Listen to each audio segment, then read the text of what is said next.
O Prêmio Nobel de Medicina de 1977 foi destinado a Rosalind Yalow e Solomon Berson. Rosalind teria compartilhado o Prêmio Nobel de 1977 com Solomon se ele não tivesse falecido 5 anos antes por um infarto cardíaco durante um evento científico. O Prêmio Nobel de Medicina de 1977 contemplou a descoberta de uma técnica altamente sensível chamada radioimunoensaio. O radioimunoensaio foi a primeira técnica imunológica padronizada capaz de detectar e quantificar substâncias da ordem de nano e apicogramas, ou seja, é uma técnica capaz de detectar pequenas quantidades de um determinado componente nos fluidos corporais e no sangue. Tornou-se então possível determinar qualquer tipo de molécula biológica, desde que haja um receptor específico e que a molécula biológica possa ser marcada. Assim, a técnica de radioimunoensaio, ela é uma técnica altamente sensível, tem alta sensibilidade e permite a dosagem de substâncias não encontradas em concentrações suficientes para serem percebidas por outras técnicas. Então você consegue detectar a presença de polipeptídeos, catecolaminas, esteroides, antibióticos, hormônios tireoidianos, proteínas, vitaminas, drogas e outras substâncias presentes no sangue ou em fluidos corporais, bem como consegue detectar a presença do vírus da hepatite B e de marcadores tumores. A técnica consiste numa reação de competição por um receptor comum entre uma substância a ser determinada, ou seja, a substância presente no soro ou no fluido corporal, e a mesma substância já adquirida e marcada radioisotopicamente, ou seja, a substância radioativa. Os componentes necessários são o anticorpo radioativo, ou o antígeno, ou a substância radioativa, a amostra a ser testada, no caso o sangue do paciente, ou outro fluido corporal, e o leitor radiométrico, que é um leitor capaz de detectar os índices de radiação. Existem várias modificações para a técnica e vamos falar aqui de duas modificações. A primeira seria a competição com antígeno marcado. Então, nesse caso, você vai colocar no tubo, inicialmente, uma quantidade conhecida de anticorpos específicos na fase sólida da sua solução. Em seguida, adiciona-se o antígeno, ou a substância marcada com o elemento radioativo, no caso, o iodo radioativo. Em seguida, uma amostra de soro do paciente, uma amostra que está com suspeita da presença de uma determinada substância, ela é acrescentada. O antígeno, ou seja, a molécula, se ela estiver presente no soro, ela vai competir com o antígeno radioativo que você adicionou na mistura. Então, ela compete com o antígeno radioativo na ligação nos anticorpos. Então, quem existir em maior quantidade vai se ligar mais nos sítios de ligação presentes nos anticorpos. Então, a quantificação ela vai ser feita em aparelho específico para a leitura da radioatividade.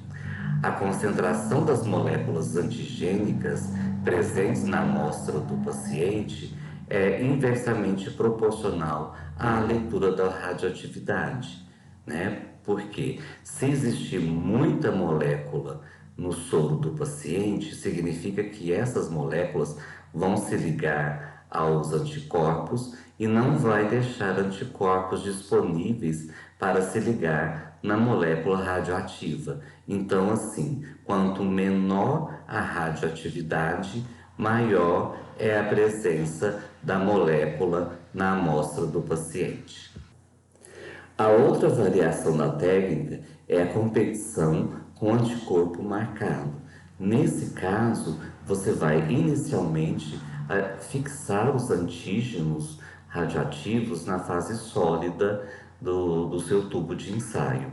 A seguir, vai acrescentar a amostra do paciente e os anticorpos específicos e marcados com radioisótopos, né, serão acrescentados. Se a amostra for positiva, ou seja, se a amostra contiver a substância que se está pesquisando, haverá a formação de complexo de antígeno-anticorpo com o antígeno do soro, ou seja, a molécula presente no soro, ela vai se ligar aos anticorpos radioativos. Quanto maior a quantidade de antígeno, ou seja, da molécula, na amostra do paciente, maior será a ligação desses componentes aos anticorpos que vão formar imunocomplexos. E esses imunocomplexos, eles serão retirados do tubo por lavagens e assim isso vai reduzir a leitura da radioatividade. Então, quanto menor for a leitura da radioatividade, maior vai ser a presença da molécula no soro do paciente. Falamos da descoberta, né, do ensaio, do radioimunoensaio, e agora vamos falar um pouquinho dos seus descobridores. Vamos saber um pouquinho da vida pregressa dos descobridores dessa importante técnica que mudou, né, a rotina diagnóstica em termos de detecção de moléculas em pequenas quantidades presentes no soro ou em outros fluidos corporais. Rosalind Yalow era uma criança teimosa e obstinada. Seus pais queriam que ela se tornasse professora, mas em vez disso, ela se tornou uma física que recebeu o Prêmio Nobel de Fisiologia ou Medicina em 1977. Rosalind Yalow cresceu e viveu quase toda a sua vida em Nova York. Seus pais vieram de origens humildes, mas isso não impediu Rosalind e seu irmão Alexander de lutar por algo maior. Rosalind começou a ler antes mesmo de começar a pré-escola. Seu professor de química da 7ª série despertou seu interesse pela ciência, e quando na universidade, ela gostou de física nuclear. Rosalind Yalow era casada e tinha 2 filhos. Rosalind Yalow era uma física nuclear e desenvolveu o radioimunoensaio junto com seu colaborador, o médico Solomon Besson. Rosalind chamava Solomon de uma forma carinhosa por Sol. O radioimunoensaio foi uma técnica para medir pequenas concentrações de substâncias no corpo, como hormônios no sangue. Yalow e Besson rastrearam a insulina, injetando iodo radioativo no sangue dos pacientes. Como o método é tão preciso, eles conseguiram provar que o diabetes tipo 2 é causado pelo uso ineficiente de insulina pelo corpo. Anteriormente, pensava-se que a doença era causada pela falta de insulina. Em um documento autobiográfico, Rosalind disse, abre aspas, nasci em 19 de julho de 1921, na cidade de Nova York, e sempre residi e trabalhei lá, exceto por 3 anos e meio, quando era estudante de pós-graduação na Universidade de Illinois. Talvez as lembranças mais antigas que tenho seja de uma criança teimosa e determinada. Ao longo dos anos, minha mãe me disse que foi uma sorte eu ter escolhido fazer coisas aceitáveis, pois se eu tivesse escolhido de outra forma, ninguém poderia ter me desviado do meu caminho. Minha mãe, Clara Zipper, veio da Alemanha para a América aos 4 anos de idade. Meu pai, Simon Sussman, nasceu no Lower East Side de New York, o caldeirão dos imigrantes do leste europeu.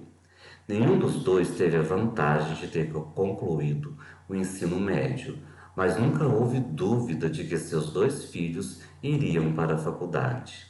Eu era uma leitora precoce, lendo antes mesmo do jardim de infância, E como não tínhamos livros em casa, meu irmão mais velho, Alexander, era o responsável por nossa ida semanal à biblioteca pública para trocar livros já lidos por novos a serem lidos. Eu estava animada sobre a realização de uma carreira em física. Minha família, por ser mais prática, achou que o cargo mais desejável para mim seria de professora do ensino fundamental.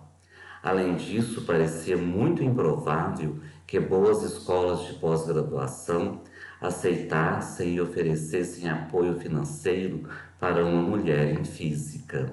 Porém, meus professores de física me incentivaram e eu persisti. Quando entrei na última metade do meu último ano na Hunter, em setembro de 1940, recebi o que parecia ser uma boa oportunidade. Como eu sabia digitar, outro de meus professores de física, Dr. Gerald Zacarias, agora no Instituto de Tecnologia de Massachusetts, conseguiu um cargo de meio período para mim, como secretária do Dr. Rodolfo Schosnheimer, um importante bioquímico da Faculdade de Médicos e Cirurgiões da Universidade de Colômbia. Essa posição deveria fornecer uma entrada para mim em cursos de pós-graduação pela porta dos fundos, mas tive que concordar em fazer estenografia. Quando eu me formei na Hunter em janeiro de 1941, fui para a escola de negócios. Felizmente eu não fiquei lá muito tempo. Em meados de fevereiro, recebi uma oferta para um cargo de assistente de professor de física na Universidade de Illinois, a mais prestigiosa das escolas às quais me candidatei.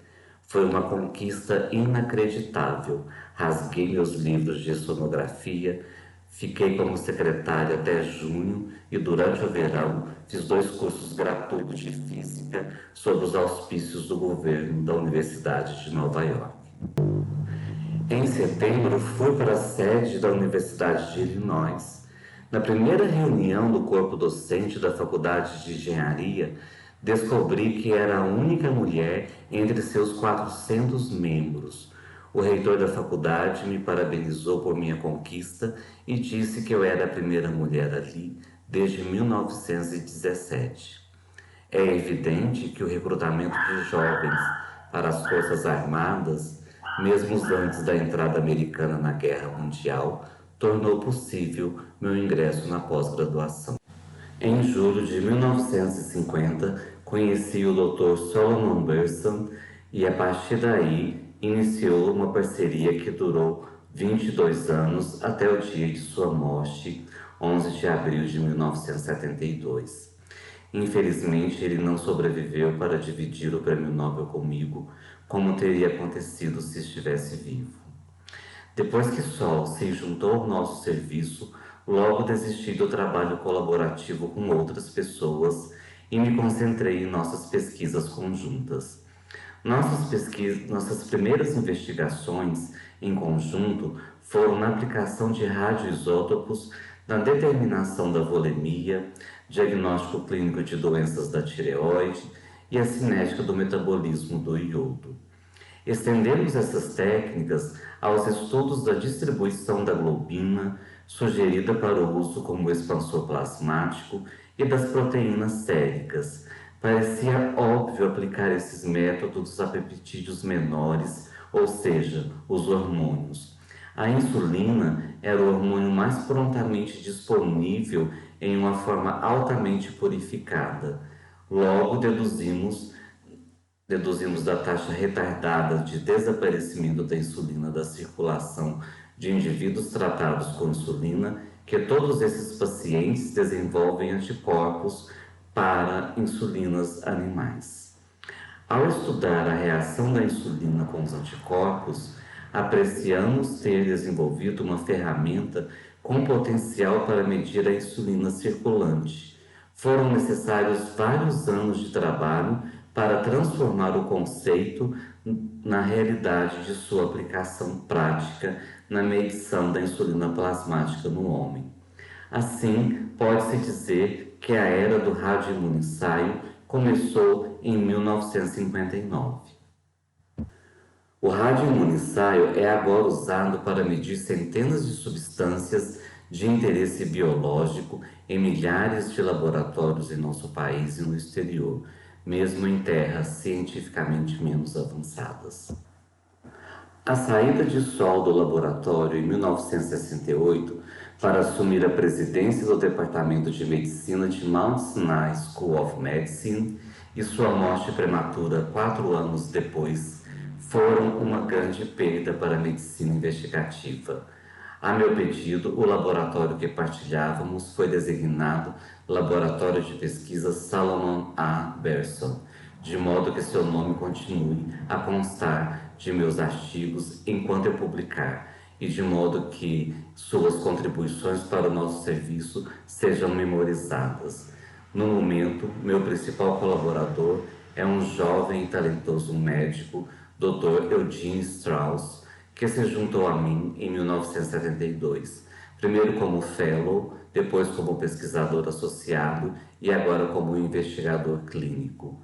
Ao longo dos anos, eu e Sol juntos, e agora só eu, desfrutamos do tempo passado com as crianças profissionais, os jovens investigadores que se formaram em nossos laboratórios e que agora estão espalhados por todo o mundo. Muitos dos quais são agora líderes em clínica e medicina investigativa. No treinamento em meu laboratório, a ênfase tem sido não apenas aprender nossas técnicas de pesquisa, mas também nossa filosofia. Nunca aspirei ter, nem desejo agora, um laboratório ou um quadro de investigadores em treinamento que seja mais extenso do que eu possa interagir e supervisionar pessoalmente. Fecha aspas. Rosalind faleceu em 30 de maio de 1911 em Nova York, Estados Unidos da América. Solomon Aaron Berson nasceu em 22 de abril de 1918 e faleceu em 11 de abril de 1972. Foi um médico e cientista americano cujas descobertas, principalmente em conjunto com Rosalind Yalow, causaram grandes avanços na bioquímica clínica. 5 anos após a morte de Berson, Yalow recebeu o Prêmio Nobel, que não pode ser concedido póstumamente, por seu trabalho conjunto no radioimunissaio.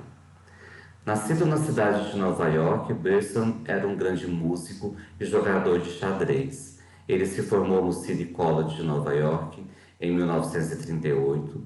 Depois de não conseguir uma vaga na Faculdade de Medicina, ele obteve um mestrado em 1939 e um cargo de instrutor de anatomia na Universidade de Nova York, antes de finalmente garantir uma vaga na Faculdade de Medicina na Universidade de Nova York em 1941.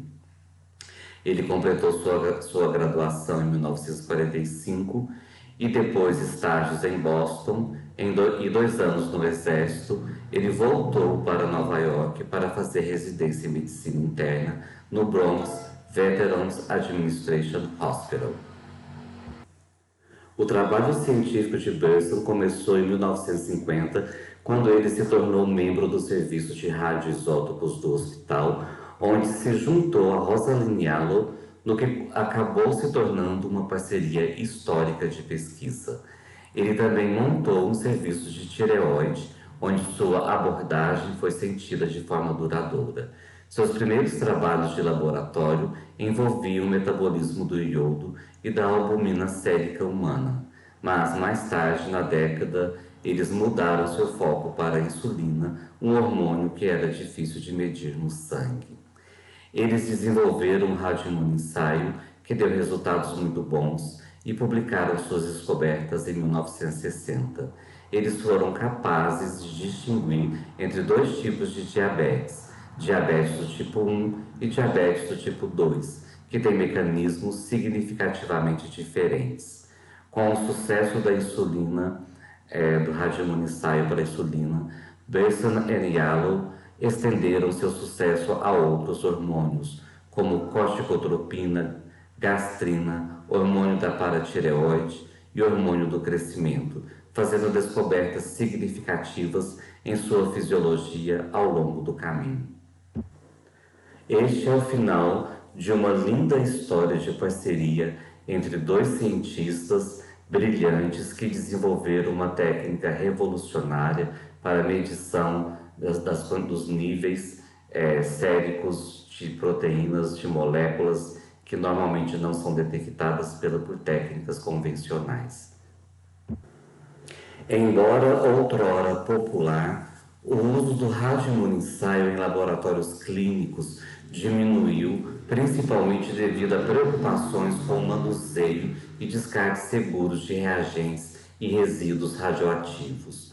Os radioimunensaios foram amplamente substituídos por imunensaios não isotópicos, que não usam elementos radioativos.